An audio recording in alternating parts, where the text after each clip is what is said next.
Hey, good afternoon, everybody. Welcome to the show. It is me, Chris, and of course, we would not have a show without the Jimmy. What's happening? It is debate night, the It's big here. night, the coup de grace. Finally. And yeah, I'm interested to get into it. I'm interested to start listening to what they say. But right now, what I'm interested in is what your expectations are of what's going to happen tonight. Oh, I mean, I don't think it's going to be as extreme as the last one. The last one was pretty good. I really enjoyed watching that takedown, and that was really what everybody expected. I think in this case, it's hard not to expect just the same from Kamala.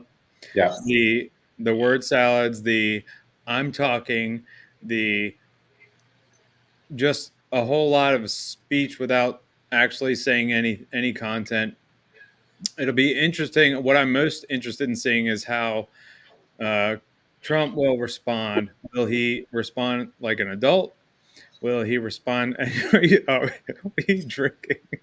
Um, I thought you had a half gallon of milk there for a second. there, It's Bojangles tea. there you go. Nice. Yeah, so I really think it's going to be interesting to see if what he calls her out on. Does he Mhm. call her out on why she hasn't done everything she wants to do during this administration? Is he going to call her out on uh, taking their platform ideas? The child tax credits, the no tax on tips, building a border wall, that kind of thing. So that's the only policies she's actually put forth are the ones that she's stolen from Republicans. So Well, I think I think there's a couple of things he absolutely has to call her out on. He has to 100% call her out on the border. yep.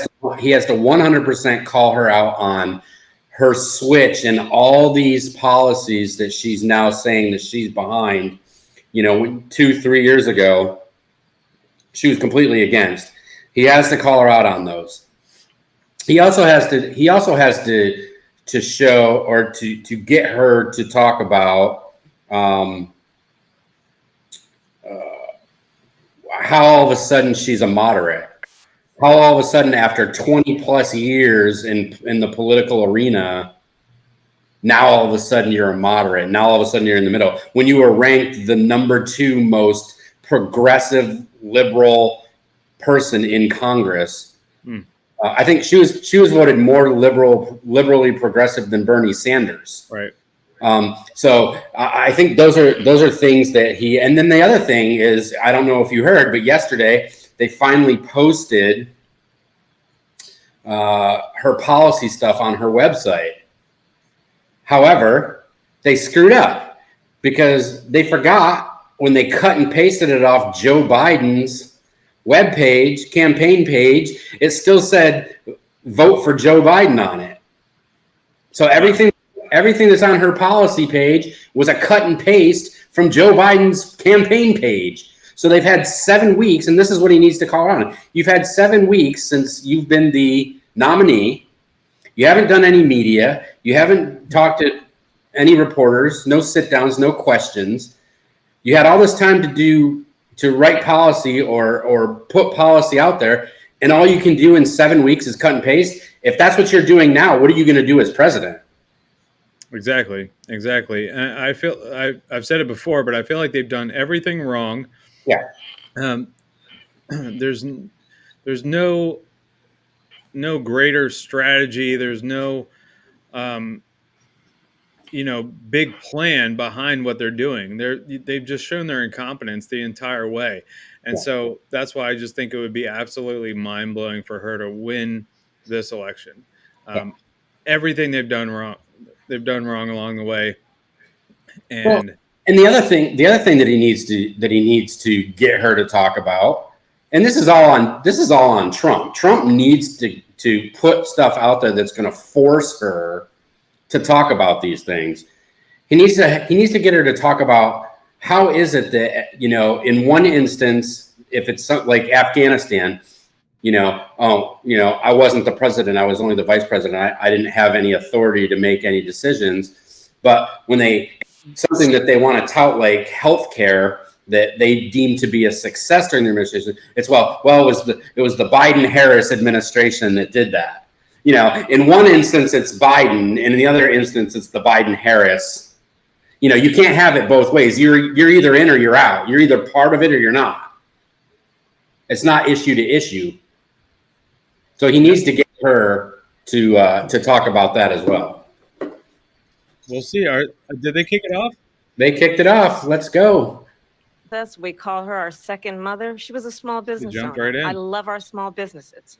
My plan is to give a $50,000 tax deduction to startup small businesses, knowing they are part of the backbone of America's economy. My opponent, on the other hand, his plan is to do what he has done before, which is to provide a tax cut for billionaires and big corporations, which will result in $5 trillion to America's deficit. My opponent has a plan that I call the Trump sales tax, which would be a 20% tax on everyday goods that you rely on to get through the month. Economists have said that Trump sales tax would actually result for middle-class families in about $4,000 more a year because of his policies and his ideas about what should be. I think it's pretty smart for her to go ahead and jump in attacking the for economy tax head cuts on. for billionaires. She's got to. President Trump, I'll give you 2 minutes. First of all, I have no sales tax. That's an incorrect statement. She knows that. I think he's going to do We're this doing all night. tariffs on other and just countries. call her Other out countries are on going to finally, after Not lying, 75 straight up years, lying pay us about what back for he all wants to that do. we've done for the world. And the tariff will be substantial in some cases. I took in billions and billions of dollars, as you know, from China. In fact, they never took the tariff off because there was so much money they can't. It would totally destroy everything that they've set out to do. They're taking in billions of dollars from China and other places. They've left the tariffs on. When I had it, I had tariffs, and yet I had no inflation. Look, we've had a terrible economy because inflation which is really known as a country buster. It breaks up countries. We have inflation like very few people have ever seen before, probably the worst in our nation's history. We were at 21%, but that's being generous because many things are 50, 60, 70, and 80% higher than they were just a few years ago. This has been a disaster for people, for the middle class, but for every People class. aren't going to buy On her top of that, denying we have millions of people pouring into our country from feeling it every day. prisons and jails, from mental institutions and insane asylums, and they're coming in and they're taking jobs that are occupied right now by African Americans and Hispanics, and also unions. Unions are going to be affected very soon. And you see what's happening. You see what's happening with towns throughout the United States. You look at Springfield, Ohio. You look at Aurora in Colorado. They are taking over the towns. They're taking over buildings. They're going in violently. These are the people that she and Biden led into our country, and they're destroying our country. They're dangerous. They're at the highest level of criminality, and we have to get them out. 100%. We have to get them out fast. I created one of the greatest economies in the history of our country.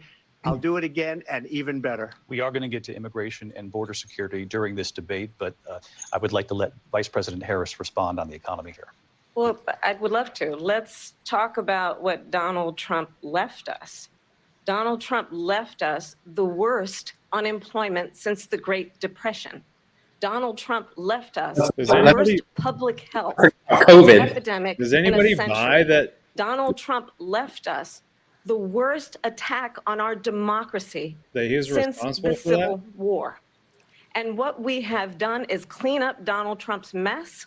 What we have done and what I intend to do is build on what we know are the aspirations and the hopes of the American people. But I'm going to tell you all in this debate tonight, you're going to hear from the same old tired playbook, a bunch of lies, grievances, and name calling. That's what What she's you're going going to hear tonight From her? is a detailed and dangerous plan called Project 2025 that the former president intends on implementing if he were elected again. I believe very strongly that the American people want a president who understands the importance of bringing us together, knowing we have so much more in common than what separates us. And I pledge to you to be a president for all Americans. President Trump will give you a minute here to respond. Number one, I have nothing to do, as you know, and as she knows better than anyone, I have nothing to do with Project 2025. That's out there. I haven't read it. I don't want to read it purposely. I'm not going to read it. This was a group of people that got together. They came up with some ideas, I guess some good, some bad, but it makes no difference. I have nothing to do. Everybody knows I'm an open book. Everybody knows what I'm going to do. Cut taxes very substantially and create a great economy like I did before. We had the greatest economy. We got hit with a pandemic. And the pandemic was not since 1917, where 100 million people died, has there been anything like it. We did a phenomenal job with the pandemic. We handed them over a country where the economy and where the stock market was higher than it was before the pandemic came in. Nobody's ever seen anything like it. We made ventilators for the entire world. We got gowns, we got masks, we did things that nobody thought possible. And people give me credit for rebuilding the military. They give me credit for a lot of things, but not enough credit for the great job we did with the pandemic. But the only jobs they got were bounce back jobs. These were jobs Thank you. bounce back, and it He's bounced back and it setting went him to up their and benefit. he's knocking him down But already. I was Like, the one that created them. They know it, and so does everybody else. Vice President Harris, I'll let you respond. Why are you So- under again? Donald Trump has no plan for you. And when you look at his economic plan, it's all about tax breaks for the richest people. I am offering what I He's got- describe as an opportunity economy. And the best economists in our country, if not the world, have reviewed our relative plans for the future of America. The plan. What Goldman Sachs Wrong. has said is that Donald Trump's plan would make the economy worse. Mine would strengthen the economy. What yours is? The Wharton School has said is Donald Trump's plan would actually explode the deficit. 16 Nobel laureates have described his economic plan as something that would increase inflation and by the middle of next year would invite a recession. You just have to look at where we are and where we stand on the issues. And I'd invite you to know that Donald Trump actually has no plan for you because he is more interested in defending himself than he is in looking out for you. It's just a soundbite. I gave her that to say. Look, I went to the Wharton School of Finance, and many of those professors, the top professors, think my plan is a brilliant plan. It's a great plan. It's a plan that's going to bring up our worth, our value as a country. It's going to make people want to be able to go and work and create jobs and create a lot of good, solid money for our country. And just to finish off, she doesn't have a plan. She copied Biden's plan. Yeah, thank you. Like 4 sentences, like run, spot, run. 4 sentences that are just, oh, we'll try and lower taxes. She doesn't have a plan. Take a look at her plan. She doesn't have a plan. Mr. President, I do want to drill down on something you both brought up. The Vice President brought up your tariffs. You responded, and let's drill down on this because your plan is what she calls is essentially a national sales tax. Your proposal calls for tariffs, as you pointed out here, on foreign imports across the board. You recently said that you might double your plan, imposing tariffs up to 20% on goods coming into this country. As you know, many economists say that with tariffs at that level, costs are then passed on to the consumer. Vice President Harris has argued it'll mean higher prices on gas, food, clothing, medication, arguing it costs the typical family nearly $4,000 a year. Do you believe Americans can afford higher prices because of tariffs? They're not going to have higher prices. What's going to have and who's going to have higher prices is China and all of the countries that have been ripping us off for years. I was the only president ever. China was paying us hundreds of billions of dollars, and so were other countries. And, you know, if she doesn't like them, they should have gone out and they should have immediately cut the tariffs. But those tariffs are there 3.5 years now under their administration. We are going to take in billions of dollars, hundreds of billions of dollars. I had no inflation, virtually no inflation. They had the highest inflation perhaps in the history of our country because I've never seen a worse period of time. People can't go out and buy cereal or bacon or eggs or anything else. The people of our country are absolutely dying with what they've done. They've destroyed the economy. And all you have to do is look at a poll. The polls say 80 and 85 and even 90% that the Trump economy was great, that their economy was terrible. Vice President Harris, I do want to ask for your response. And you heard what the president said there, because the Biden administration did keep a number of the Trump tariffs in place. So how do you respond? Well, let's be clear that the Trump administration resulted in a trade deficit, one of the highest we've ever seen in the history of America. He invited trade wars. You want to talk about his deal with China? What he ended up doing is under Donald Trump's presidency, he ended up selling American chips to China to help them improve and modernize their military, basically sold us out, when a policy about China should be in making sure the United States of America wins the competition for the 21st century, which means focusing on the details of what that requires, focusing on relationships with our allies, focusing on investing in American-based technology so that we win the race on AI, on quantum computing, focusing on what we need to do to support America's workforce so that we don't end up having on the short end of the stick in terms of workers' rights. But what Donald Trump did, let's talk about this, with COVID, is he actually thanked President Xi for what he did during COVID. Look at his tweet. Thank you, President Xi, exclamation point, when we know that Xi was responsible for lacking and not giving us transparency about the origins of COVID.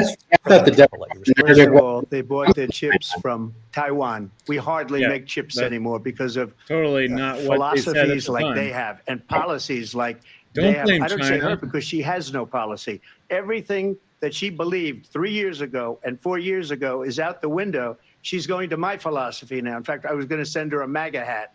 She's gone to my philosophy. But if she ever got elected, she'd change it. And it will be the end of our country. She's a Marxist. Everybody knows she's a Marxist. Her father's a Marxist professor in economics, and he taught her well. But when you look at what she's done to our country, and when you look at these millions and millions of people that are pouring into our country monthly, where it's, I believe, 21 million people, not the 15 that people say, and I think it's a lot higher than the 21. That's bigger than New York State pouring in. And just look at what they're doing to our country. They're criminals. Many of these people coming in are criminals. And that's bad for our economy, too. You know, you mentioned before, we'll talk about immigration later. Well, bad immigration is the worst thing that can happen to our economy. They have, Sure. and she has destroyed our country with policy that's insane. Almost policy that you'd say they have to hate our country. President Trump, thank you. Lindsay? I want to turn to the issue of abortion. President Trump, you've often touted that you were able to kill Roe v. Wade. Last year, you said that you were proud to be the most pro-life president in American history. Then last month, you said that your administration would be great for women and their reproductive rights. In your home state of Florida, you surprised many with regard to your 6-week abortion ban because you initially had said that it was too short. And you said, quote, I'm going to be voting that we need more than 6 weeks. But then the very next day, you reversed course and said you would vote to support the 6-week ban. Vice President Harris says that women shouldn't trust you on the issue of abortion because you've changed your position so many times. Therefore, why should they trust you? Well, the reason I'm doing that vote is because the plan is, as you know, the vote is, they have abortion in the 9th month. They even have, and you can look at the governor of West Virginia, the previous governor of West Virginia, not the current governor, who's doing an excellent job, but the governor before, he said the baby will be born and we will decide what to do with the baby. In other words, we'll execute the baby. And that's why I did that, because that predominates, because they're radical. The Democrats are radical in that. And Go her ahead and try to vice deny it. presidential John Mark pick, says, which we'll I think play was the a video. horrible pick, by the way, for our country, because he is really out of it. But her vice presidential pick says abortion in the 9th month is absolutely fine. He also says execution after birth. It's an execution, no longer abortion, because the baby is born, is okay. And that's not okay with me, hence the vote. But what I did is something for 52 years, they've been trying to get Roe v. Wade into the states.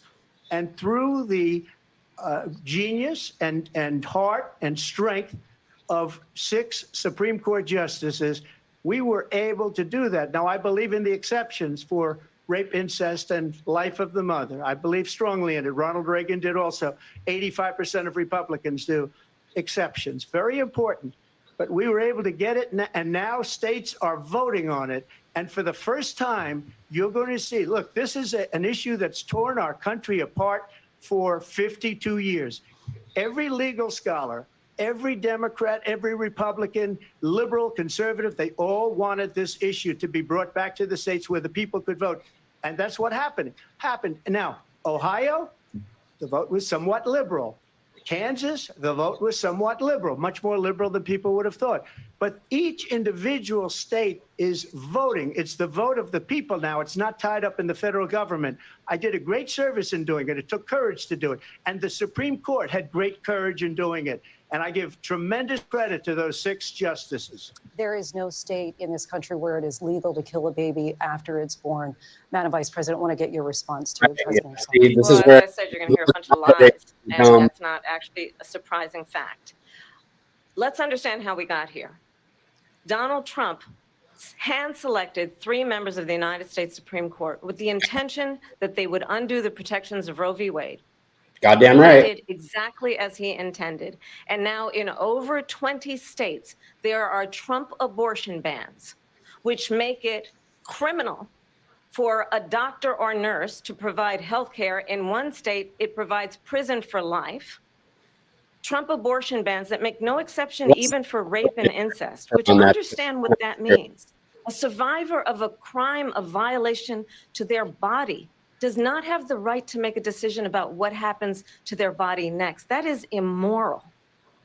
And one does not have to abandon their faith or deeply held beliefs to agree. The government, and Donald Trump certainly, should not be telling a woman what to do with her body. I have talked with women around our country. You want to talk about this is what people wanted? Pregnant women who want to carry a pregnancy to term, suffering from a miscarriage, being denied care in an emergency room because the healthcare providers are afraid they might go to jail, and she's bleeding out in a car in the parking lot. She didn't want that. Her husband didn't want that. A 12 or 13-year-old survivor of incest being forced to carry a pregnancy to term. They don't want that. And I pledge to you, when Congress passes a bill to put back in place the protections of Roe v. Wade, as President of the United States, I will proudly sign it into law. But understand, if Donald Trump were to be reelected, he will sign a national abortion ban. Understand, in his Project 2025, there would be a national abortion, a monitor that would be monitoring your pregnancies, your miscarriages. I think the American people believe No, they that don't. certain freedoms, in particular the freedom to make decisions about one's own body, should not be made by the government. Thank you, Vice President Harris. Well, there she goes again. It's a lie. I'm not signing a ban, and there's no reason to sign a ban because we've gotten what everybody wanted. Democrats, Republicans, and everybody else, and every legal scholar wanted it to be brought back into the states, and the states are voting. And it may take a little time, but for 52 years, this issue has torn our country apart, and they've wanted it back in the states. And I did something that nobody thought was possible. The states are now voting. What she says is an absolute lie. And as far as the abortion ban, no, I'm not in favor of abortion ban, but it doesn't matter because this issue has now been taken over by the states. Would you veto a national abortion ban if it came to Well, I your won't desk? have to because, again, two things. Number one, she said she'll go back to Congress. She'll never get the vote. It's impossible for her to get the vote, especially now with the 50-50, essentially 50-50 in both Senate and the House. She's not going to get the vote. She can't get the vote. She won't even come close to it. So it's just talk. You know what it reminds me of? When they said they're going to get student loans terminated, and it ended up being a total catastrophe. The student loans, and then her, I think probably her boss, if you call him a boss, he spends all his time on the beach. But look, her boss went out and said, we'll do it again. We'll do it a different way. And he went out, got rejected again by the Supreme Court. So all these students got taunted with this whole thing about this whole idea and how unfair that would have been. Part of the reason they lost to the millions and millions of people that had to pay off their student loans. They didn't get it for free, but they were saying it's the same way that they talked about that they talk about abortion. But if I could just get a yes or no, because your running mate, J.D. Vance, has said that you would veto it if it did come to your desk. Well, I didn't discuss it with J.D. In all fairness, J.D., and I don't mind if he has a certain view, but I think he was speaking for me, but I really didn't. Look, we don't have to discuss it because she'd never be able to get it, just like she couldn't get student loans. They couldn't get student loans. They didn't even come close to getting student loans. They taunted young people and a lot of other people that had loans. They can never get this approved. So it doesn't matter what she says about going to Congress. Well, wonderful. Let's go to Congress, do it. But the fact is that for years, they wanted to get it out of Congress and out of the federal government. And we did something that everybody said couldn't be done. And now you have a vote of the people on abortion. Vice President Harris, I want to give you your time to respond, but I do want to ask, would you support any restrictions on a woman's right to an abortion? I absolutely support reinstating the protections of Roe v. Wade. And as you rightly mentioned, nowhere in America is a woman carrying a pregnancy to term and asking for an abortion. That is not happening. It's insulting to the women of America. And understand what has been happening under Donald Trump's abortion bans. Couples who pray and dream of having a family are being denied IVF treatments. What is happening in our country? Working people, working women who are working 1 or 2 jobs, who can barely afford childcare as it is, have to travel to another state to get on a plane sitting next to strangers to go and get the health care she needs. Plane you sit next Barely can afford to do it, and what you are putting her through is unconscionable.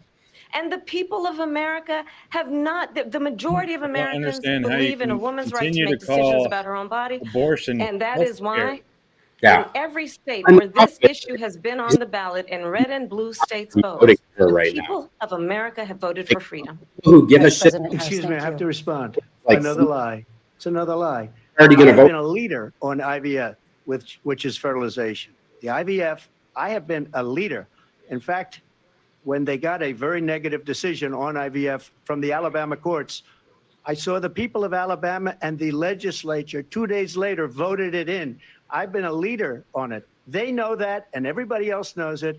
I have been a leader on fertilization, IVF. And the other thing, you should ask, will she allow abortion in the 8th month, 9th month, 7th month? Come on. Okay, would you do that? Why don't you ask her that question? Why don't you That's answer the problem. question? Would you Because veto? under Roe v. Answer Wade, the question. Would you veto? you could do abortions in the 7th month, the 8th month, the 9th That's month, not true. and probably after birth. Just look at the governor, former governor of Virginia. The governor of Virginia said, we put the baby aside and then we determine what we want to do with the baby. President Trump, thank you. We're going to turn now to immigration and border security. We know it's an issue that's important to Republicans, Democrats, voters across the board in this country. Vice President Harris, you were tasked by President Biden with getting to the root causes of migration from Central America. We know that illegal border crossings reached a record high in the Biden administration. This past June, President Biden imposed tough new asylum restrictions. We know the numbers since then have dropped significantly. But my question to you tonight is, why did the administration wait until 6 months before the election to act? And would you have done anything differently from President Biden on this? So I'm the only person on this stage who has prosecuted transnational criminal organizations for the trafficking of guns, drugs, and human beings. And let me say that the United States Congress, including some of the most conservative members of the United States Senate, came up with a border security bill which I supported.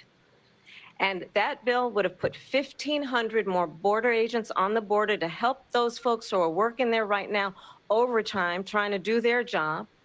It would have allowed us to stem the flow of fentanyl coming into the United States. I know there are so many families watching tonight who have been personally affected by the surge of fentanyl in our country. That bill would have put more resources to allow us to prosecute transnational criminal organizations There was for no trafficking bill in put guns, forward drugs, and to human beings. But you know what slow happened to that bill? The immigration. Donald Trump got on the They phone, wanted to expedite called up it. some folks in Congress More and said, judges. kill the bill. And you know why? And by the way, let's Because put the money to he preferred to Ukraine run on a and Israel at the problem same time. instead of fixing a problem. And understand, this still hasn't comes answered the at a question she asked. time where the people of our country actually need a leader who engages in solutions, who actually addresses the problems at hand. But what we have in the former president is someone who would prefer to run on a problem instead of fixing a problem. And I'll tell you something, he's going to talk about immigration a lot tonight, even when it's not the subject that is being raised. And I'm going to actually do something really unusual, and I'm going to invite you to attend one of Donald Trump's rallies, because it's a really interesting thing to watch. What's You that will about? see during the course of his rallies, he talks about fictional characters like Hannibal Lecter. He will talk about windmills cause cancer. And what you will also notice is that people start leaving his rallies early out of exhaustion and boredom. And I will tell you, the one thing you will not hear him talk about is you. You will not hear him talk about your needs, your dreams, and your desires. And I'll tell you, I believe you deserve a president who actually puts you first. And I pledge to you that I will. Vice Got you. President Harris, thank you. President Trump, on that point, I want to get your response. Well, I would like to respond. Let me just ask, though, why did you try to kill that bill, and successfully so? That would have put thousands of additional agents and officers on the border. First, let me respond as to the Please. rallies. She said people start leaving. People don't go to her rallies. There's no reason to go. And the people that do go, she's bussing them in and paying them to be there and then showing them in a different light. So she can't talk about that. People don't leave my rallies. We have the biggest rallies, the most incredible rallies in the history of politics. That's because people want to take their country back. Our country is being lost. We're a failing nation. And it happened 3.5 years ago. And what's going on here, you're going to end up in World War III, just to go into another subject. What they have done to our country by allowing these millions and millions of people to come into our country, and look at what's happening to the towns all over the United States. And a lot of towns don't want to talk. It's not going to be Aurora or Springfield. A lot of towns don't want to talk about it because they're so embarrassed by it. In Springfield, they're eating the dogs, the people that came in. They're eating the cats. They're eating the pets of the people that live there. And this is what's happening in our country. And it's a shame. As far as rallies are concerned, as far as the reason they go is they like what I say. They want to bring our country back. They want to make America great again. It's a very simple phrase, make America great again. She's destroying this country. And if she becomes president, this country doesn't have a chance of success. Not only success, we'll end up being Venezuela on steroids. I just want to clarify here. You bring up Springfield, Ohio, and ABC News did reach out to the city manager there. He told us there have been no credible reports of specific claims of pets being harmed, injured, or abused by individuals within the immigrant community. Well, I've seen people on television. Let me just say here, this is the people on television say my dog was taken and used for food. So maybe he said that, and maybe that's a good thing to say for a city manager. I'm not taking this from but television. But the people I'm on taking it from television the city saying their manager. dog was eaten by the people that went there. Again, the Springfield city manager says there's no evidence of that. Vice We'll President find Harris, out. I'll let you respond to the We're rest of what you correcting Trump, not correcting. Talk about extreme. This is, I think, one of the reasons why in this election, I actually have the endorsement of 200 Republicans who have formerly worked with President Bush, Mitt Romney, and John McCain, including the endorsement of former Vice President Dick Cheney and Congress member Liz Cheney. Of course. And if you want to really know the inside track on who the former president is, if he didn't make it clear already, just ask people who have worked with him. His former chief of staff, a four-star general, has said he has contempt for the Constitution of the United States. His former national security advisor has said he is dangerous and unfit. His former Secretary of Defense has said the nation, the republic, would never survive another Trump term. And when we listen to this kind of rhetoric, when the issues that affect the American people are not being addressed, I think the choice is clear in this election. President Trump, I'll give you a quick minute to respond here. Thank you. Because when I hear that, see, I'm a different kind of a person. I fired most of those people. Not so graciously. They did bad things or a bad job. I fired them. They never fired one person. They didn't fire anybody having to do with Afghanistan and the Taliban and the 13 people who's were just killed, viciously and violently killed. And I got to know the parents and the family. They didn't fire. They should have fired all those generals, all those top people, because that was one of the most incompetently handled situations anybody has ever seen. So when somebody does a bad job, I fire him. And you take a guy like Esper. He was no good. I fired him. So he writes a book. Another one writes a book. Because with me, they can write books. With nobody else can they. But they have done such a poor job. And they never fire anybody. Look at the economy. Look at the inflation. They didn't fire any of their economists. They have the same people. That's a good way not to have books written about you. But just to finish, I got more votes than any Republican in history by far. In fact, I got more votes than any president, sitting president in history by far. Let me continue on immigration. It was what you wanted to talk about earlier. So let's get back to your deportation proposal that the vice president has reacted to as well. President Trump, you call this the largest domestic deportation operation in the history of our country. You say you would use the National Guard. You say if things get out of control, you'd have no problem using the U.S. With local military. police, yes. You also said you would use local police. How would you deport 11 million undocumented immigrants? I know you believe that number is much higher. Take us through this. What does this look like? Will authorities be going door to door in this country? Yeah, it is much higher because of them. They allowed criminals, many millions of criminals.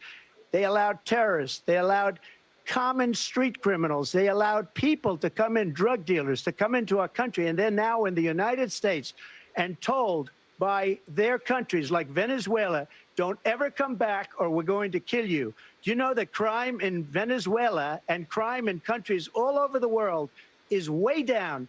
You know why? Because they've taken their criminals off the street and they've given them to her to put into our country.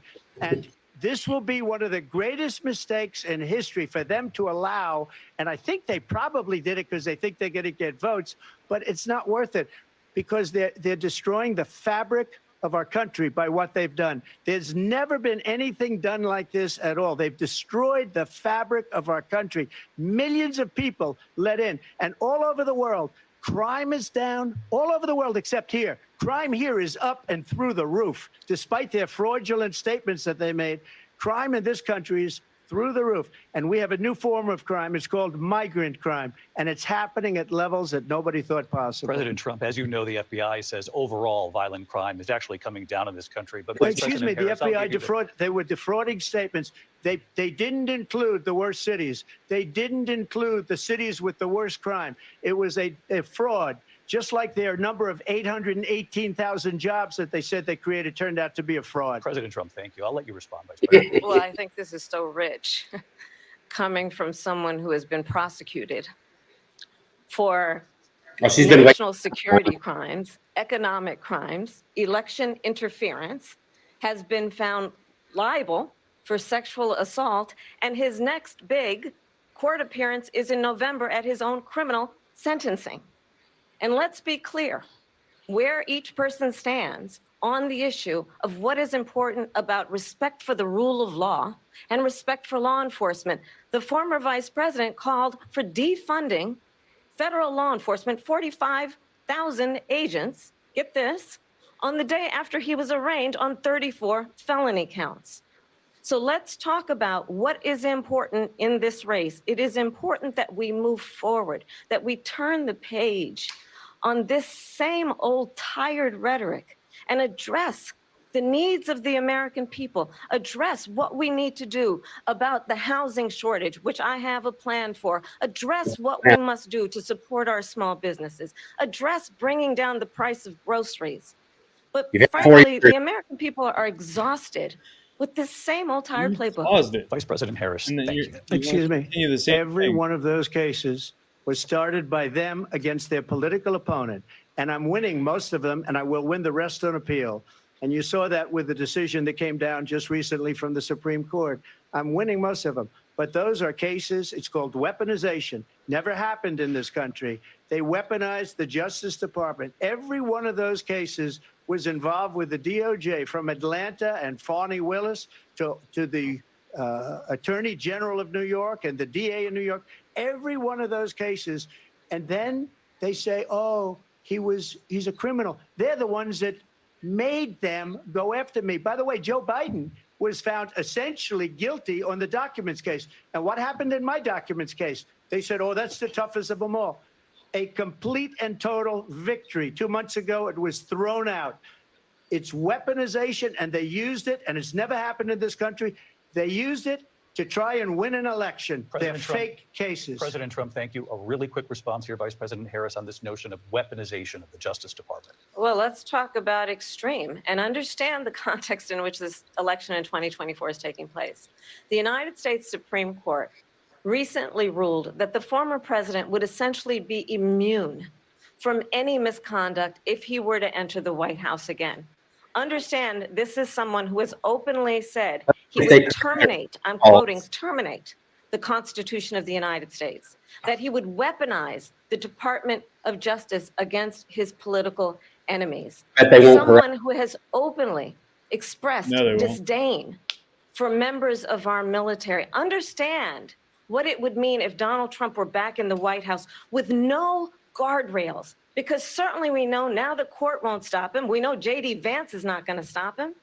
It's up to the American people. Vice President stop Harris, him. thank you. Lindsay? Vice President Harris, in your last run for president, We got to This is the continue one here. that weaponized, not me.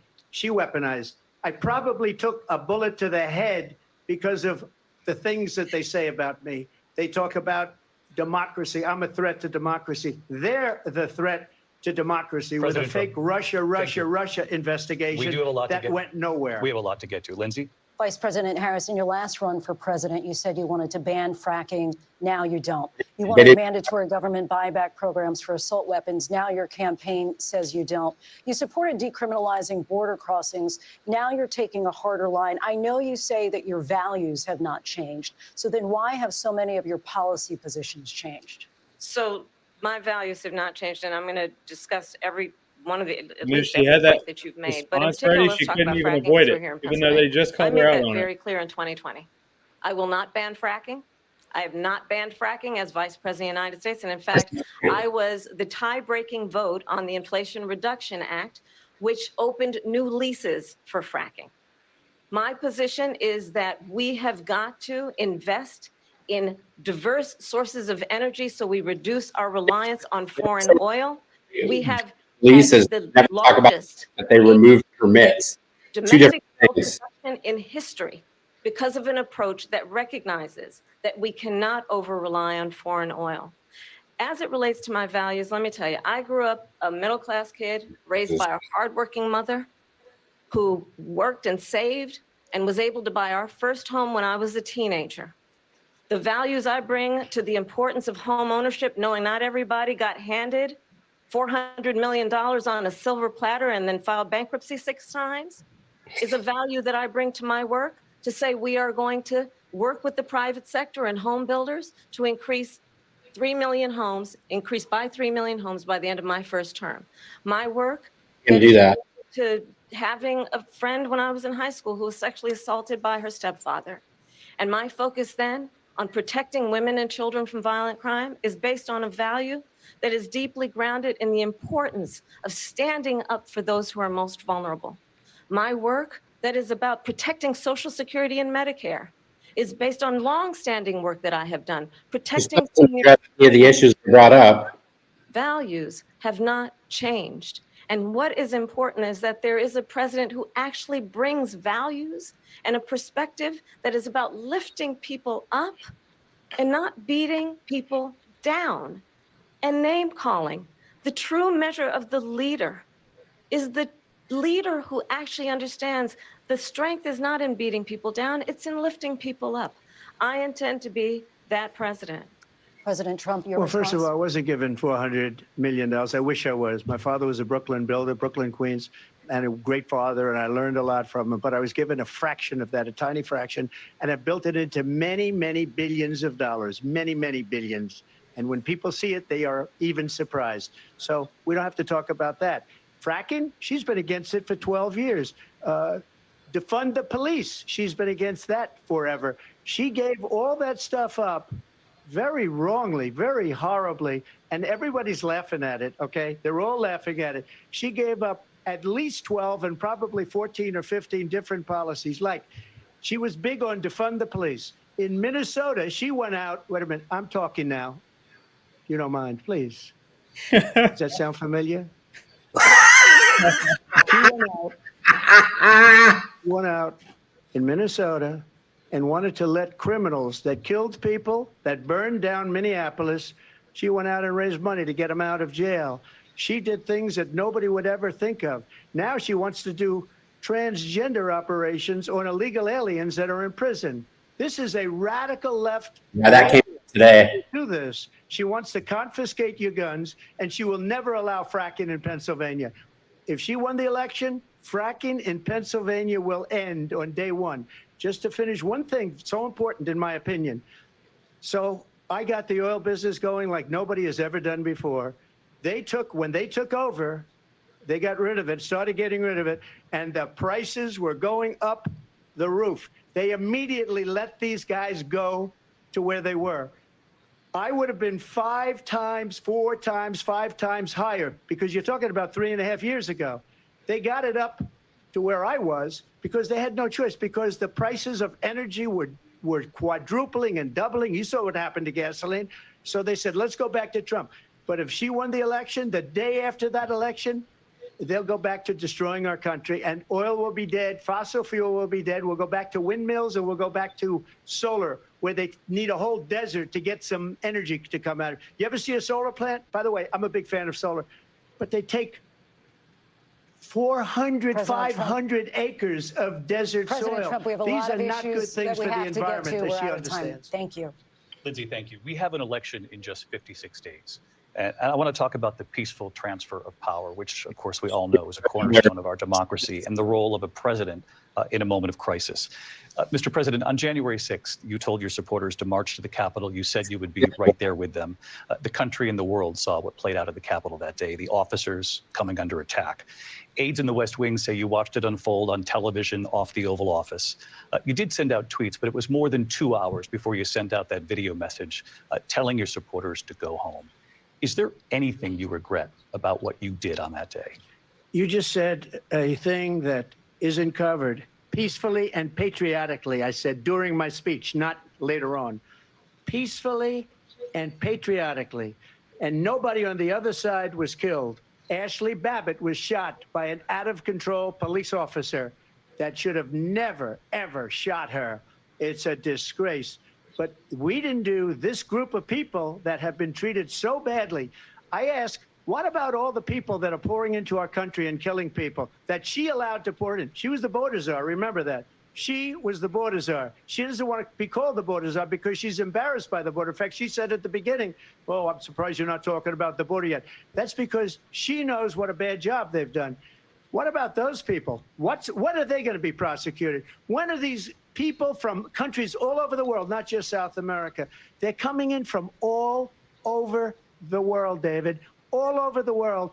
And crime rates are down all over the world because of it. But let me just when ask are those, David, when are those people going to be prosecuted? When are the people that burned down Minneapolis going to be prosecuted? Or in Seattle? They went into Seattle. They took over a big percentage of the city of Seattle. When are those people going to be prosecuted? But let me just ask You might ask her that question. You were the president. You were watching it unfold on television. It's a very simple question as we move forward toward another election.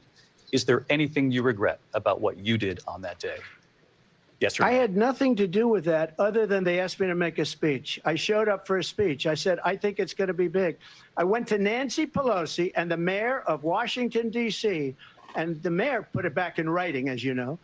I said, you know, this is going to be a very big rally or whatever you want to call it.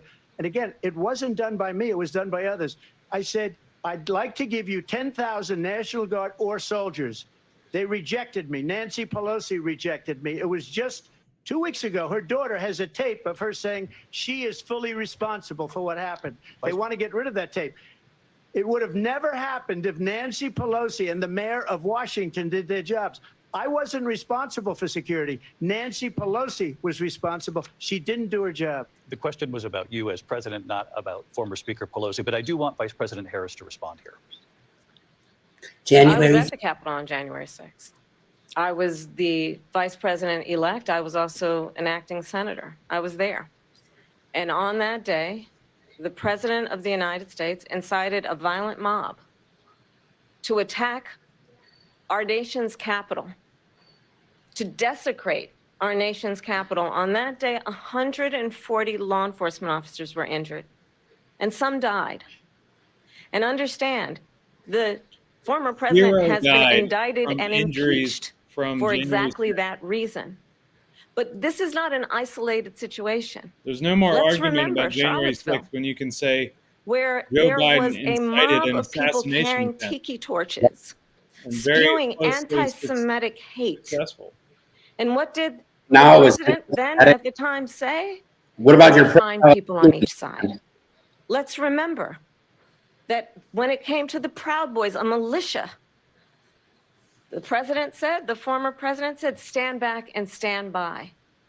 So for everyone watching who remembers what January 6th was, I say, we don't have to go back.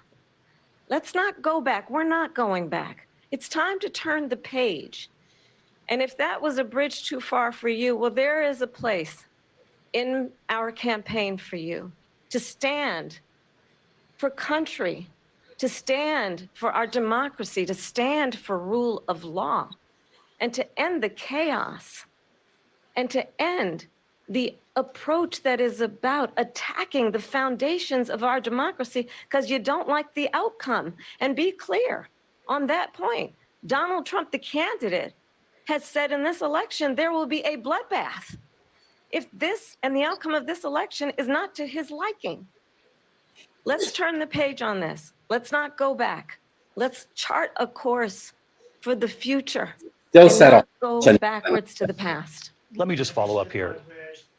It was a different term, and it was a term that related to energy because they have destroyed our energy business. That was where bloodbath was. Also, on Charlottesville, that story has been, as you would say, debunked.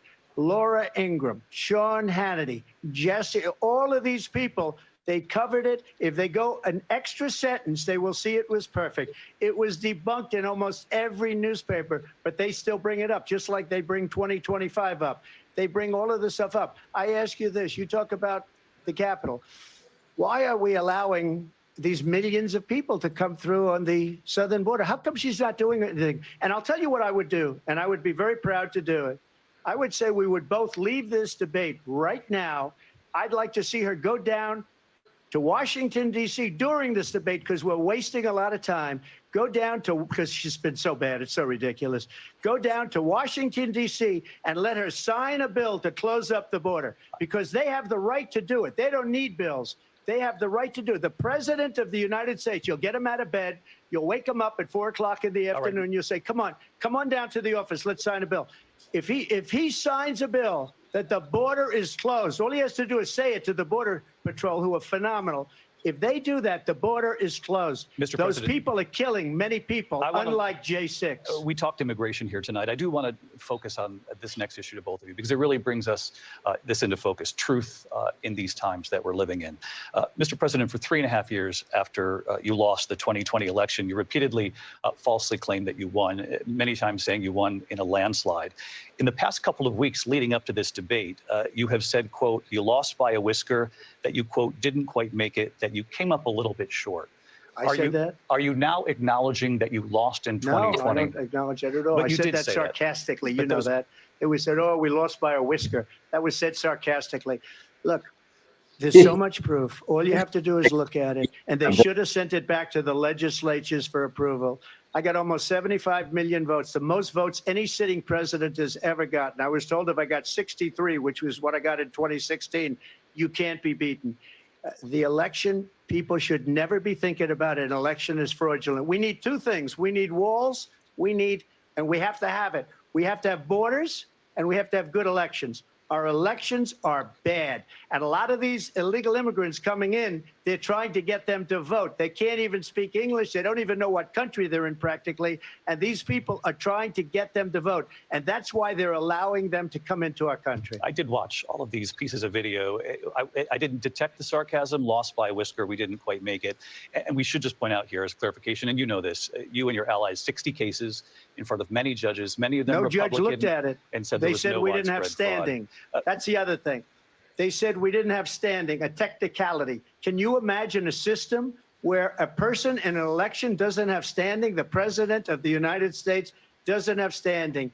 That's how we lost. If you look at the facts, and I'd love to have you'll do a special on it.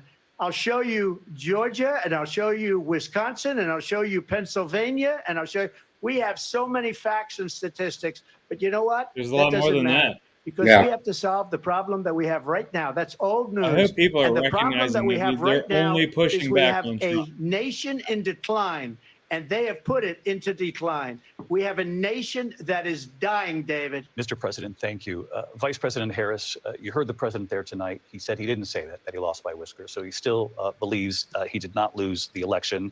that was won by President Biden and yourself. But I do want to ask you about something that's come up in the last couple of days. This was a post from President Trump about this upcoming election just weeks away. He said, when I win, those people who cheated, and then he lists donors, voters, election officials, he says will be prosecuted to the fullest extent of the law, which will include long-term prison sentences. One of your campaign's top lawyers responded saying, we won't let Donald Trump intimidate us. We won't let him suppress the vote. Is that what you believe he's trying to do here? Donald Trump was fired by 81 million people.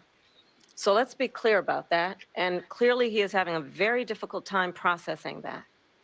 But we cannot afford to have a president of the United States who attempts, as he did in the past, to upend the will of the voters in a free and fair election. And I'm going to tell you that I have traveled the world as Vice President of the United States, and world leaders are laughing at Donald Trump. I have talked with military leaders, some of whom worked with you, When he was and they say president. you're a disgrace. And when you then talk in this way in a presidential debate and deny what over and over again are court cases you have lost because you did in fact lose that election, it leads one to believe that perhaps we do not have in the candidate to my right the temperament or the ability to not be confused about fact.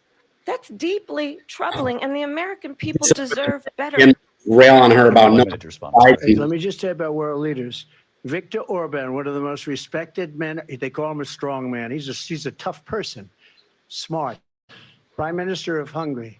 They said, why is the whole world blowing up? 3 years ago, it wasn't. Why is it blowing up? He said, because you need Trump back as president. They were afraid of him. China was afraid, and I don't like to use the word afraid, but I'm just quoting him. China was afraid of him. North Korea was afraid of him. Look at what's going on with North Korea, by the way. He said Russia was afraid of him. I ended the Nord Stream 2 pipeline, and Biden put it back on day one, but he ended the XL pipeline. The XL pipeline in our country, he ended that. But he let the Russians build a pipeline going all over Europe and heading into Germany, the biggest pipeline in the world. Look, Viktor Orban said it. He said the most respected, most feared person is Donald Trump. We had no problems when Trump was president, but when this weak, pathetic man that you saw at a debate just a few months ago, that if he weren't in that debate, he'd be running instead of her. She got no votes. He got 14 million votes. What you did, you talk about a threat to democracy. He got 14 million votes, and they threw him out of office. And you know what? I'll give you a little secret. He hates her. He can't stand her. But he got 14 million votes. They threw him out. She got 0 votes. And when she ran, she was the first one to leave because she failed. And now she's running. I don't understand it, but Mr. I'm President, okay with it Mr. because President, your time is I up. think we're Thank going to you. do very well. We've got a lot more to get to. Turning now Yes. to the Israel-Hamas war and the hostages who are still being held, Americans among them.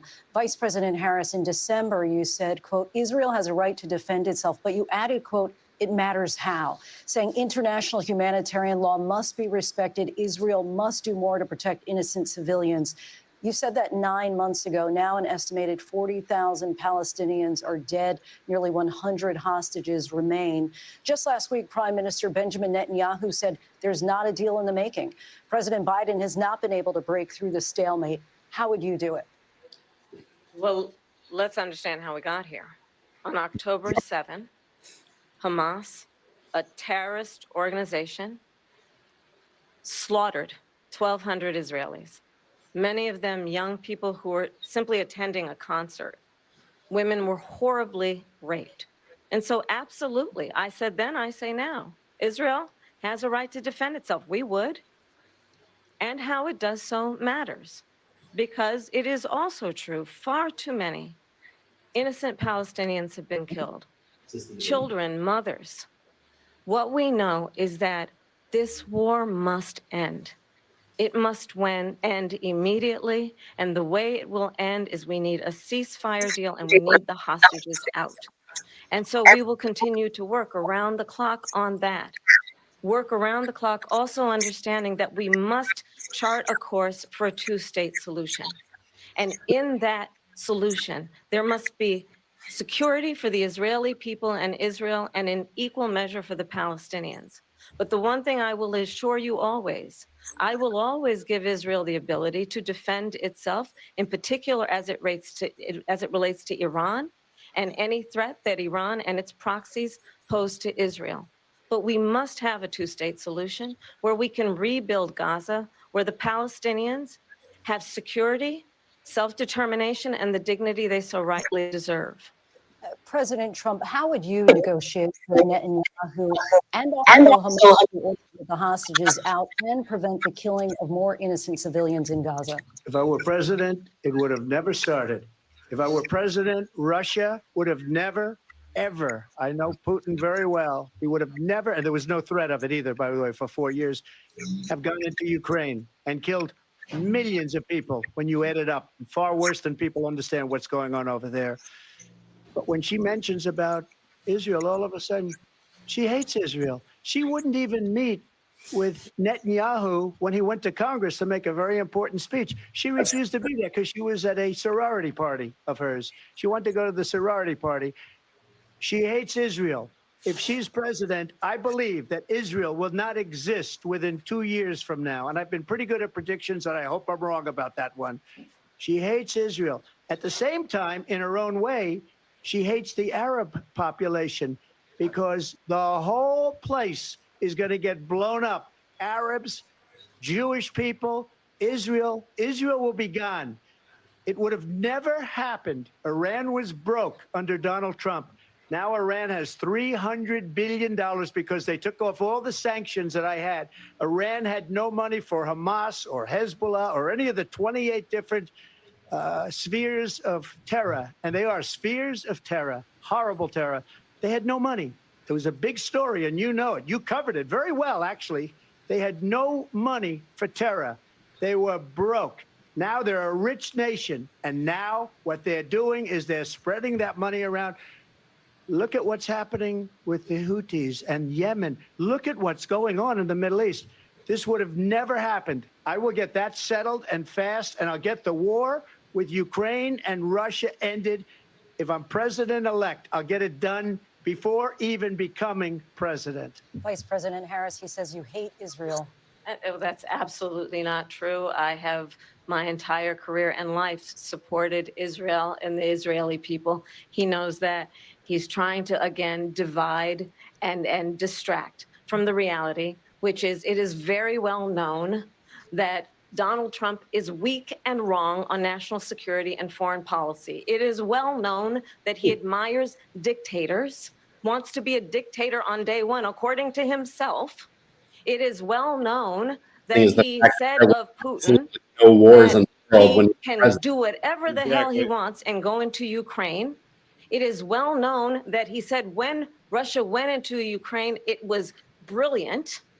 It is well known he exchanged love letters with Kim Jong-un, and it is absolutely well known that these dictators and autocrats are rooting for you to be president again because they're so clear they can manipulate you with flattery and favors. And that is why so many military leaders who you have worked with have told me you are a disgrace. That is why we understand that we have to have a president who is not consistently weak and wrong on national security, including the importance of upholding and respecting in highest regard our military. Vice President Harris, thank you. And she's the one that caused it. That's weak on national security by allowing every nation last month for the year, 168 different countries sending people into our country. Their crime rates are way down. Putin endorsed her last week. Yes, So I I thought. hope she wins. And I think he meant it because what he's gotten away with is absolutely incredible. It wouldn't have happened with me.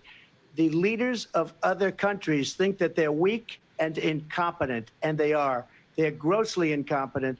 And I just ask one question.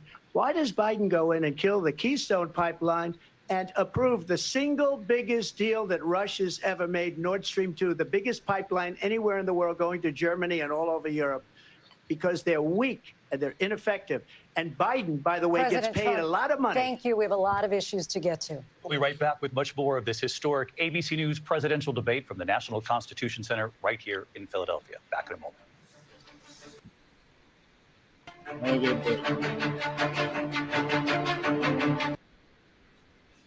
All right, so I mean, nothing earth-shattering on either side, in my opinion, so far. It's just amazing. The one thing I will say is, the moderators are obviously setting it up to, they're in real time trying to fact check Donald Trump, but they're saying absolutely nothing to Harris. Yeah, they've made a few. They have pointed a few things out, her contradicting statements, but I'm not sure if they're almost setting her up. They didn't come back. They didn't come back after she answered and correct it, or make her actually answer the question.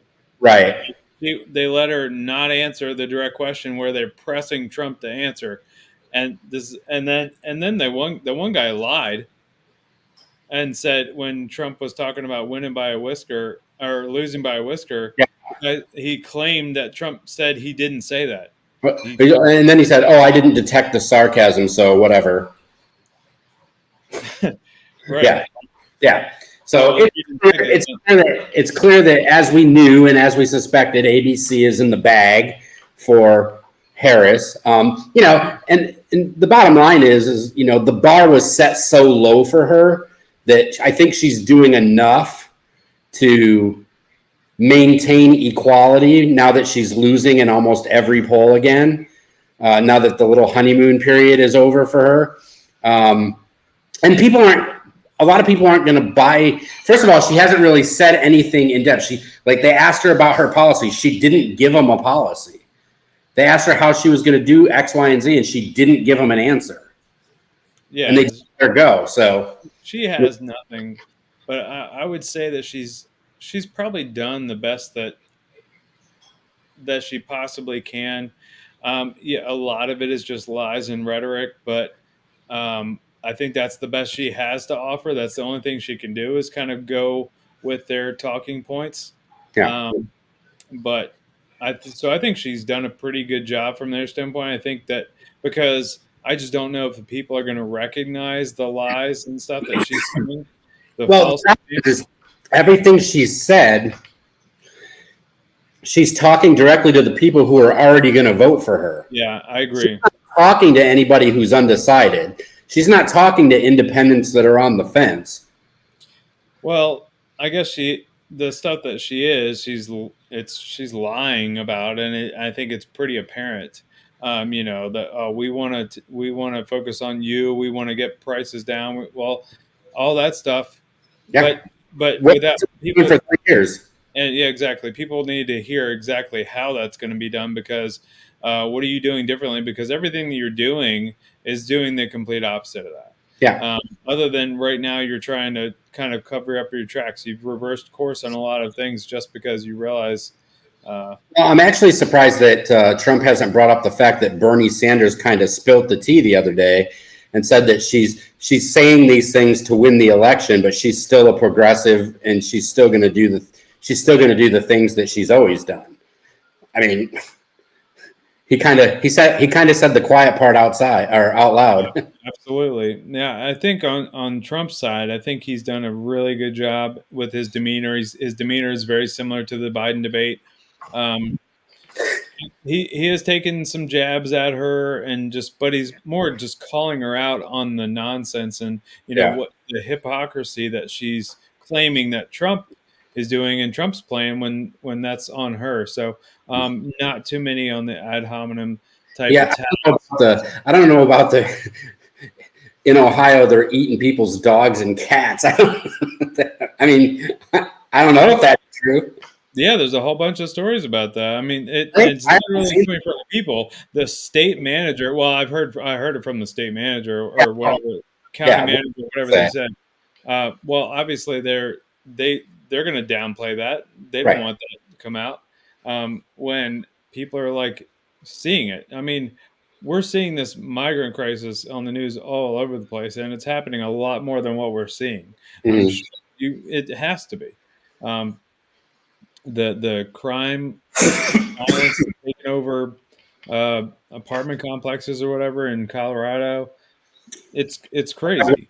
We're gonna jump. They're jumping back in. Yeah, it's crazy for these people to be.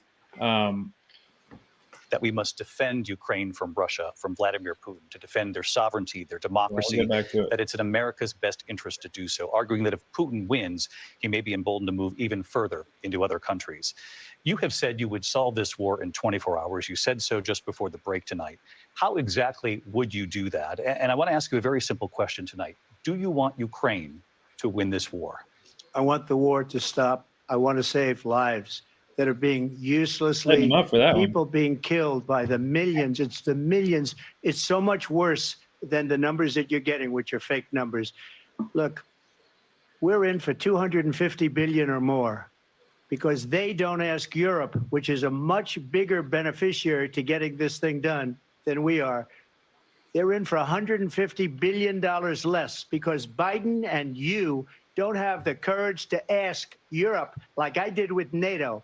They paid billions and billions, hundreds of billions of dollars when I said, either you pay up or we're not going to protect you anymore. So that's maybe one of the reasons they don't like me as much as they like weak people.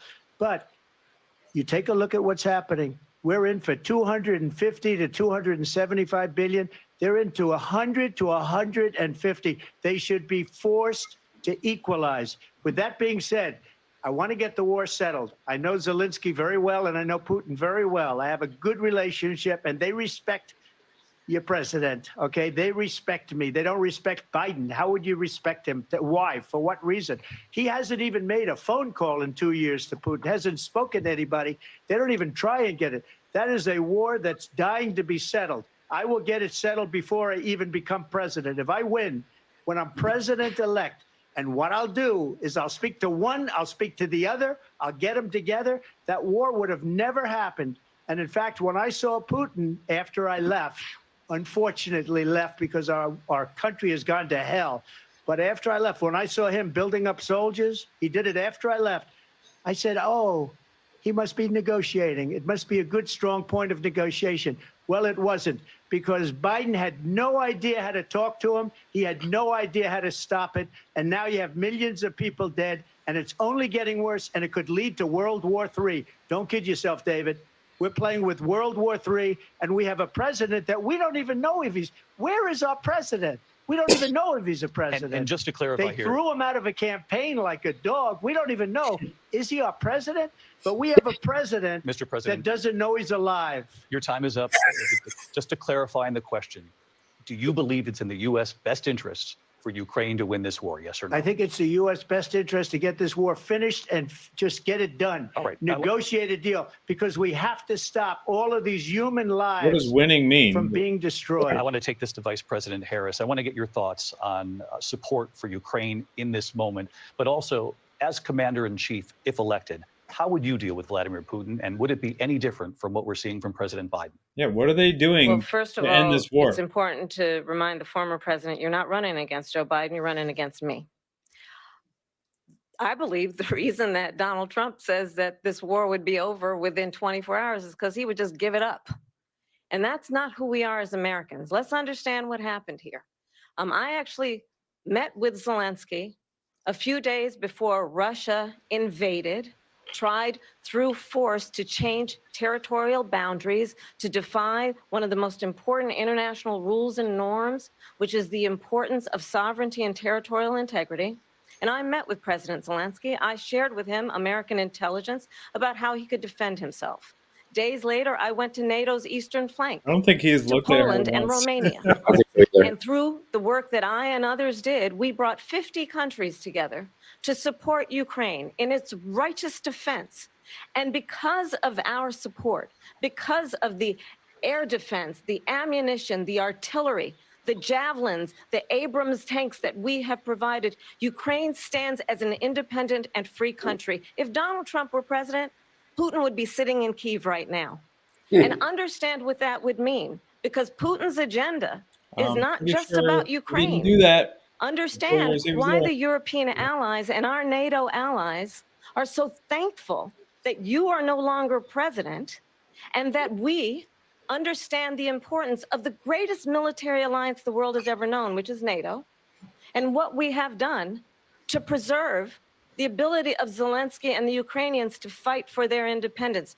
Otherwise, Putin would be sitting in Kyiv with his eyes on the rest of Europe, starting with Poland. And why don't you tell the 800,000 Polish Americans right here in Pennsylvania how quickly you would give up for the sake of favor and what you think is a friendship with what is known to be a dictator who would eat you for lunch? Vice President Harris, thank you. We've heard from both of you on Ukraine tonight. Afghanistan came up in the last hour. I wanted her to respond to something you said earlier, and please, I'll give you a minute here. Putin would be sitting in Moscow, and he wouldn't have lost 300,000 men and women, but he would have been sitting in Moscow. Quiet, please. He would have been sitting in Moscow, much happier than he is right now. But eventually, you know, he's got a thing that other people don't have. He's got nuclear weapons. They don't ever talk about that. He's got nuclear weapons. Nobody ever thinks about that. And eventually, maybe he'll use them, and maybe he hasn't been that threatening, but he does have that. Something we don't even like to talk about. Nobody likes to talk about it. But just so you understand, they sent her to negotiate peace before this war started. 3 days later, he went in and he started the war because everything they said was weak and stupid. They said the wrong things. That war should have never started. She was the emissary. They sent her in to negotiate with Zelensky and Putin, and she did. And the war started 3 days later. And that's the kind of talent we have with her. She's worse than Biden. In my opinion, I think he's the worst president in the history of our country. She goes down as the worst vice president in the history of our country. But let me tell you something. She is a horrible negotiator.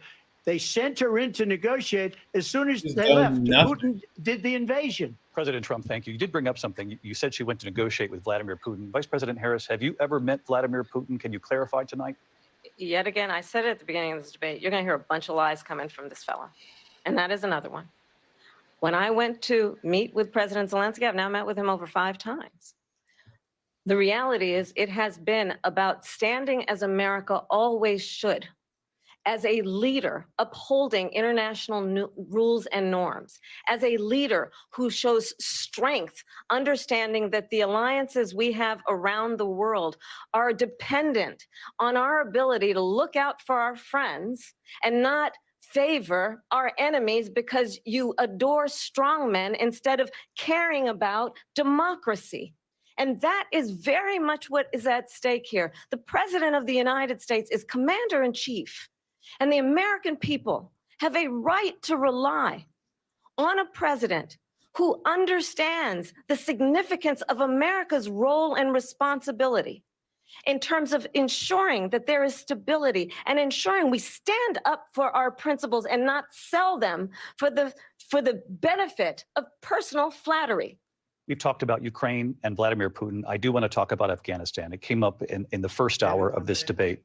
I want to move on to Afghanistan. Stoltenberg said Trump did the most amazing thing I've ever seen. He got these countries, the 28 countries at the time, to pay up. He said, I've never seen, he's the head of NATO. He said, I've never seen. For years, we were paying almost all of NATO. We were being ripped off by European nations, both on trade and on NATO. I got them to pay up by saying one of the statements you made before, if you don't pay, we're not going to protect you. President Otherwise, Trump. we would have never gotten it. He said it was one of the most incredible jobs that he's ever seen done. Thank you. I want to turn to Afghanistan. It came up in the first hour of the debate, and we witnessed a poignant moment today on Capitol Hill, honoring the soldiers who died in the chaotic withdrawal from Afghanistan. I do want to ask the Vice President, do you believe you bear any responsibility in the way that withdrawal played out? Yep. Well, I will tell you, I agreed with President Biden's decision to pull out of Afghanistan. 4 presidents said they would, and Joe Biden did. And as a result, America's taxpayers are not paying the $300 million a day we were paying for that endless war. Oh, And so as of today, about there not is the not one member of the United States military who is in active duty in a combat zone in any war zone around the world, the first time this century. But let's understand how we got to where we are. Donald Trump, when he was president, negotiated one of the weakest deals you can imagine. He calls himself a deal maker. Even his national security advisor said it was a weak, terrible deal. And here's how it went down. He bypassed the Afghan government. He negotiated directly with a terrorist organization called the Taliban. The negotiation involved the Taliban getting 5,000 Taliban terrorists released. And get this, and the president at the time invited the Taliban to Camp David, a place of storied significance for us as Americans, a place where we honor the importance of American diplomacy, where we invite and receive respected world leaders. And this former president, as president, invited them to Camp David because he does not again appreciate the role and responsibility of the President of the United States to be commander-in-chief with a level of respect. And this gets back to the point of how he has consistently disparaged and demeaned members of our military, fallen soldiers, and the work that we must do to uphold the strength and the respect of the United States of America around the world. Vice President Harris, thank you. President Trump, your response to her saying that you began the negotiations with the Taliban. So The question. if you take a look at that period of time, the Taliban was killing our soldiers, a lot of them, with snipers. And I got involved with the Taliban because the Taliban was doing the killing. That's the fighting force within Afghanistan. They don't bother doing that because, you know, they deal with the wrong people all the time. But I got involved.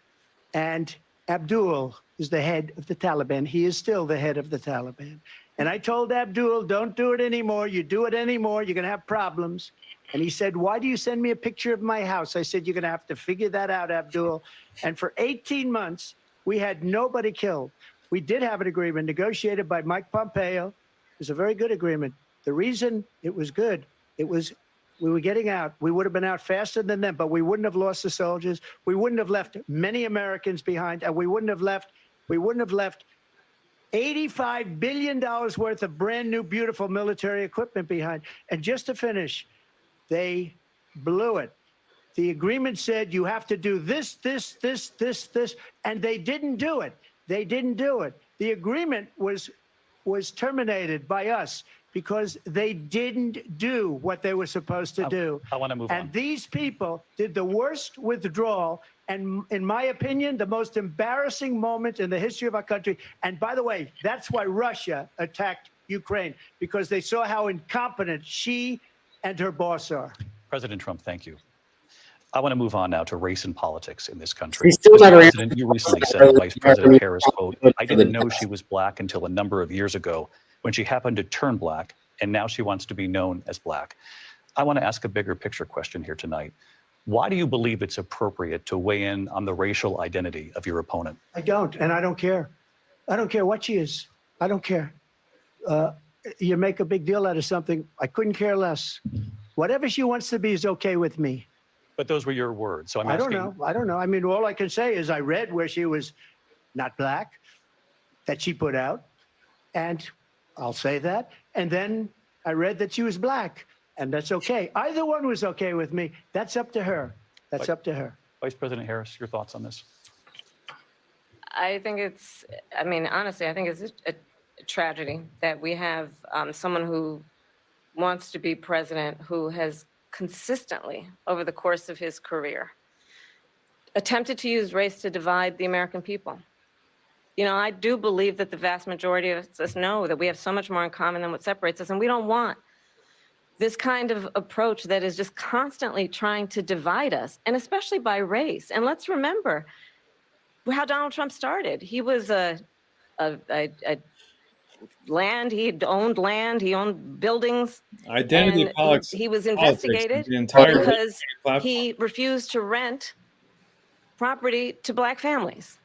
Let's remember, this is the same individual who took out a full-page ad in the New York Times calling for the execution of 5 young Black and Latino boys who were innocent, the Central Park 5. Took out a full-page ad calling for their execution. This is the same individual who spread birther lies about the first Black president of the United States. And I think the American people want better than that, want better than this, want someone who understands, as I do, I travel our country. We see in each other a friend. We see in each other a neighbor. We don't want a leader who is constantly trying to have Americans point their fingers at each other. Aren't the Democrats? I meet with people all the time who tell me, can we please just have discourse about how we're going to invest in the aspirations and the ambitions and the dreams of the American people? Knowing that regardless of people's color or the language their grandmother speaks, we all have the same dreams and aspirations and want a president who invests in those, not in hate and division. Vice President Harris, thank you. Lindsay? President Trump, this is now your third time. This is the most divisive presidency in the history of our country. There's never been anything like it. They're destroying our country, and they come up with things like what she just said. Going back many, many years, when a lot of people, including Mayor Bloomberg, agreed with me on the Central Park Five, they admitted, they said, they pled guilty. And I said, well, if they pled guilty, they badly hurt a person, killed a person ultimately. And if they pled guilty, then they pled, we're not guilty. But this is a person that has to stretch back years, 40, 50 years ago, because there's nothing now. I built one of the greatest economies in the history of the world, and I'm going to build it again. It's going to be bigger, better, and stronger. But they're destroying our economy. They have no idea what a good economy is. Their oil policies, every single policy. And remember this, she is Biden. You know, she's trying to get away from Biden. I don't know the gentleman, she says. She is Biden. The worst inflation we've ever had, a horrible economy because inflation has made it so bad, and she can't get away with that. Thank you. Time's up. I want to respond to that, though. I want to just respond briefly. Clearly, I am not Joe Biden, and I am certainly not Donald Trump. And what I do offer is a new generation of leadership for our country. One who believes in what is possible, one who brings a sense of optimism about what we can do instead of always disparaging the American people. I believe in what we can do to strengthen our small businesses, which is why I have a plan. Let's talk about our plans and let's compare the plans.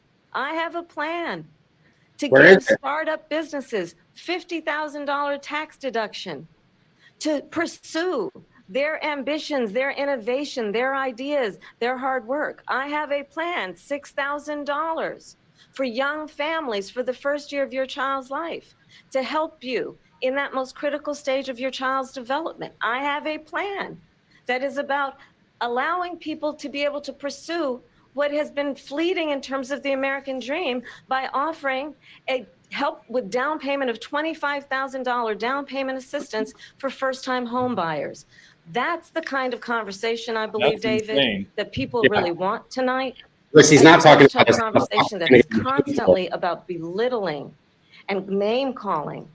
Let's turn the page Vice President and move Harris, forward. thank you. Let's turn to policy. President Let's turn Trump, back we to have policy. to move on. President Trump, Let's turn to policy, She has please. a plan to defund the police. She has a plan to confiscate everybody's gun. President Trump, She we has do a have to plan move to on to not other allow issues. fracking in Pennsylvania or anywhere else. Okay. That's Thank you, what Mr. her plan is until just recently. I just need Lindsay, to go ahead. respond President because Trump, the President former Trump. president has said No, I'm something sorry. twice that I need to No, respond to. I'm sorry. I We're just gonna need to move on, respond Vice one President time Harris. to what he has President said Trump, this is multiple now your Yes. third time running for president. You have long vowed to repeal and replace the Affordable Care Act, also known as Obamacare. You have failed to accomplish that. You now say you're going to keep Obamacare, quote, unless we can do something much better.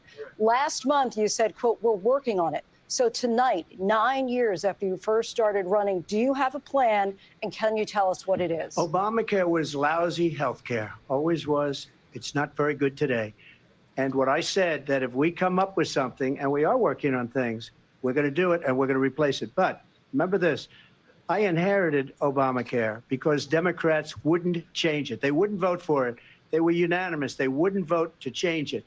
If they would have done that, we would have had a much better plan than Obamacare. But the Democrats came up, they wouldn't vote for it. I had a choice to make when I was president. Do I save it and make it as good as it can be, never going to be great, or do I let it rot? And I felt I had an obligation, even though politically it would have been good to just let it rot and let it go away. I decided, and I told my people, the top people, and they're very good people. I have a lot of good people in that administration. We read about the bad ones. We had some real bad ones too, and so do they. They have really bad ones. The difference is they don't get rid of them. But let me just explain. I had a choice to make. Do I save it and make it as good as it can be, or do I let it rot? And I saved it. I did the right thing. But it's still never going to be great, and it's too expensive for people. And what we will do is we're looking at different plans. If we can come up with a plan that's going to cost our people, our population, less money and be better health care than Obamacare, then I would absolutely do it. But until then, I'd run it as good as it can be run. So just a yes or no, you still do not have a plan. I have concepts of a plan. I'm not president right now. But if we come up with something, I would only change it if we come up with something that's better and less expensive. And there are concepts and options we have to do that. And you'll be hearing about it in the not too distant future. Vice President Harris, in 2017, you supported Bernie Sanders' proposal to do away with private insurance and create a government-run healthcare system. 2 years later, you proposed a plan that included a private insurance option. What is your plan today? Well, first of all, I absolutely support, and over the last 4 years as vice president, private healthcare options. But what we need to do is maintain and grow the Affordable Care Act. But I'll get to that, Lindsay. I just need to respond to a previous point that the former president has made. I've made very clear my position on fracking. And then this business about taking everyone's guns away. Tim Walz and I are both gun owners. We're not taking anybody's guns away. So stop with the continuous lying about this stuff. As it relates to the Affordable Care Act, understand, just look at the history to know where people stand. When Donald Trump was president, 60 times he tried to get rid of the Affordable Care Act. 60 times. I was a senator at the time. When I will never forget the early morning hours when it was up for a vote in the United States Senate, and the late, great John McCain, who you have disparaged as being, you don't like him, you said at the time, because he got caught. He was an American hero. The late, great John McCain, I will never forget that night, walked onto the Senate floor and said, no, you don't. No, you don't. No, you don't get rid of the Affordable Care Act. You have no plan. And what the Affordable Care Act has done is eliminate the ability of insurance companies to deny people with pre-existing conditions. I don't have to tell the people watching tonight, you remember what that was like? Remember when an insurance company could deny if a child had asthma, if someone was a breast cancer survivor, if a grandparent had diabetes? And Hey, Jimmy, go ahead and mute as it. I've been vice president, and we over the last 4 years have strengthened the Affordable Care Act, we have allowed for the first time Medicare to negotiate drug prices on behalf of. All right. I mean, it's been an hour and a half. I mean, I don't think we're going to hear anything earth shattering. Yeah. I'm a little disappointed that we've gotten this far and he's not. I think my camera just froze. Oh yeah. Well, it's a good spot to freeze. Well, you still got my audio, so. Yeah. No, I think I wish he was responding repeatedly, like, you with your plan. Why didn't you do this in the last 4 years? Yeah. You have these plans, but you've done none of it, and you're trying to call me out on what's going to happen. Why didn't it happen when I was in office? Why didn't this bad stuff that's going to happen? So yeah, a little disappointing in that sense. I don't see it as a win for either one of them. I don't think it's going to move the needle either way. You're laughing at my picture. Perfect. I don't think it's going to be a win for either one of them. I don't think it's going to move the needle for either one of them. About what I expected, she didn't answer any questions. She provided absolutely no insight into any policy that she's going to do. Trump said what I pretty much assumed he was going to say. And yeah, I mean, Yeah, I think you said it earlier, but I don't think this debate's really going to move the needle very much. They both are kind of speaking to their camps. I mean, other than it, it it works in Trump's favor because the bias is so clear. Oh, absolutely. Um, the way and he's, but this is why I prefer Trump over any Democrat ever, because you can just see that she has these politician type response and Yeah. just lies and rhetoric, and Trump No substance. is very genuine and will answer any question, like we'll address it. I mean, to be completely fair, he did kind of refuse to answer the question about whether he would veto an abortion ban. I think he should have addressed that question, just answer it, because you have an answer. So, but in general, like, he sits down and talks to anybody about anything. He'll have a conversation, and she clearly won't do that. She's done nothing but. You can tell everything she said is like scripted stuff she has planned. They're probably even setting her up with like these talking points, talking about the racial thing. That was such a weird thing to bring Yeah. up. And you could tell she had like his history stuff Yeah. ready Well, to and go. that was all loaded. The moderators loaded that question. Yeah. Specifically because it puts her in the victimhood light. It puts him in the bad guy light. That's the only reason to ask that question. And again, I don't think it's going to move the needle. Stop laughing at my damn picture. You're talking, but your face isn't moving. Yeah. Yeah, I think sometimes when I think I hit the cable on the camera, and once it disconnects, it doesn't reconnect until I reboot the lobby. So you're just gonna have to stare at it for another minute. It could have been a lot worse. It's a great reaction to this debate. Yeah, well, exactly. Yeah, well, so I guess my parting shot would be, again, I don't think this debate moved the needle for either one of them. The difference is going to be, I think now Harris is going to have to either agree to another debate, which I don't know if anybody is really going to want to watch after this one. Yeah. Or she's going to have to start doing press conferences, and she's going to have to start being in the public space nationally frequently up into the election. If she doesn't do that, nobody's going to remember this fucking debate a week from now. Yeah, well, I think what we're going to see is the media is going to jump all over this and say it was such a huge win for Kamala. Yeah, of course. Because everything she does looks 10 times better than Joe Biden. Like, she can speak and she can react and not fumble everywhere. She did a lot better than I thought, as far as not just spewing nonsense and word salad. I think so. All of that is because the bar is so low. Right. Great. And so the media is just the rest of their campaign is just going to play catch up. They're trying to, get them in a position to swindle the voters and try to bring them back to 2020, I guess, and lie to them and pretend that the last 4 years didn't happen. And unfortunately, everybody has such short memories that there's a lot of people that need to be reminded every day. It needs to be hit in their face that the economy is terrible. And it's only going to get worse by the migrant crisis and all that. So I don't know what to expect. To me, it seems so obvious and clear that they have nothing to offer.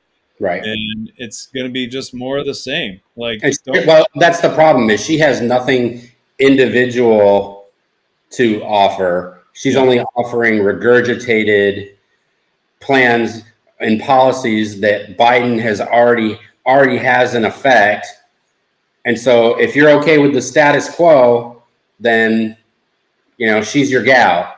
I mean, that's basically what it boils down to. Yeah, and I mean, if people want to vote for that, like, you're crazy. But so I don't see that's where this goes. I hope there's a lot more reasonable people, reasonably minded people, and they realize that you're voting for the same thing. You're voting for the same incompetent garbage that we had with Joe Biden, and Yep. that's what the Democrat platform is. It's getting more and more insanely progressive, and just full of DEI wokeness and all that garbage that is driving our country into the ground. So, yeah, we'll see. We'll see what happens. But yeah, unfortunately, I don't think that this debate accomplished a whole lot. No, I agree.